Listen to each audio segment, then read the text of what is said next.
Before we dive into the complex world of articles and article grouping, I will give you a brief overview of how everything is related and what are the benefits of different grouping methods. As we can see here on the simplified schema, that we have one thing mandatory and the rest of them are voluntary. Mandatory is article, and article is everything that you want to track in Eziil. For example, raw materials, sub-assemblies, final products, services, everything that you purchase, produce and sell.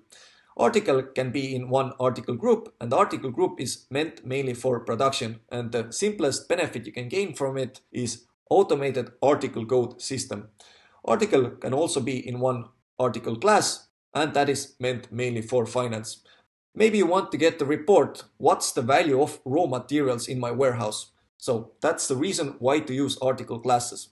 And also if you want to go very specific, then article can have many classifications. For example, colors, you can get the report, how many yellow products have I sold this month, and so on and so on.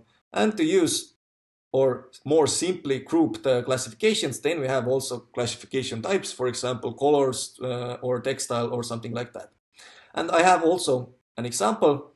Example is like that. We have two products. One is office chair chairman with article code KT and something else. And we have the second article as well, sofa Sandra. We see that first of them is in the article group chairs and the second is in the article group sofas. Now if we go further, then article class, both of them are in the final products article class.